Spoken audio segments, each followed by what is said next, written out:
ಅಂದ್ರೆ ಆಯುರ್ವೇದ, ಯೋಗ, ಯುನಾನಿ, ಸಿದ್ಧ ಮತ್ತು ಹೋಮಿಯೋಪತಿ ಇವು 5 ಪದ್ಧತಿಯಲ್ಲಿನೂ ಚಿಕಿತ್ಸೆಗಳು ಲಭ್ಯವಿರ್ತವೆ. ಅದರಲ್ಲಿ ನಮ್ಮದು ಆಯುರ್ವೇದ.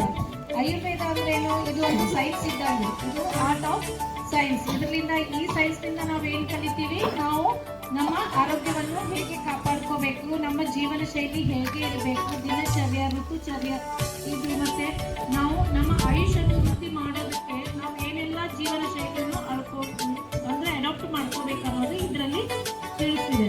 ಇದು 5,000 ಹಿಂದಿನ ಒಂದು ಇತಿಹಾಸವುಳ್ಳ ಆಯುರ್ವೇದ.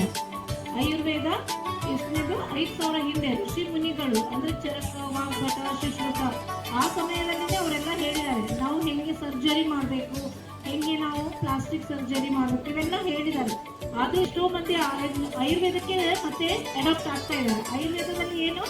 ಇದು ರೋಗ ಬರ್ಲಾರ್ದಂಗೆ ನೋಡ್ಕೊಳ್ಳೋದು ಒಂದು ಪದ್ಧತಿ, ಹೌದಲ್ಲ? ನಾವೆಲ್ಲ ರೋಗ ಬಂದಿಂದ ದವಾಖಾನೆಗೆ ಅಡ್ಡಾಡ್ತೀವಿ, ಹೌದಲ್ಲ? ರೋಗ ಬರಬಾರ್ದಂತ ನಾವೇನ್ ಮಾಡ್ಬೇಕು? ನಮ್ಮ ದಿನಚರ್ಯ ಕರೆಕ್ಟ್ ಇರ್ಬೇಕು, ಋತುಚರ್ಯ ಕರೆಕ್ಟ್ ಇರ್ಬೇಕು. ಇವತ್ತು ನಾನು ಪ್ರತಿ ಸತ್ತು ಬಂದಾಗ ನಿಮ್ಗೆ ದಿನಚರ್ಯ ಬಗ್ಗೆ ಹೇಳ್ತಾ ಇದ್ದೆ, ಹೌದಾ? ಇವತ್ತಿನ ದಿನ ನಾನು ಏನ್ ಹೇಳ್ಬೇಕಂತಿದ್ದೆ ನಿಮ್ಗೆ? ಋತುಚರ್ಯ. ನಮ್ಮಲ್ಲಿ ಇರೋ ಎಷ್ಟು ಋತುಗಳಿದಾವು ಅಂದ್ರೆ ವಸಂತ, ಗ್ರೀಷ್ಮ, ವರ್ಷ, ಹೇಮಂತ, ಶಿಶಿರ,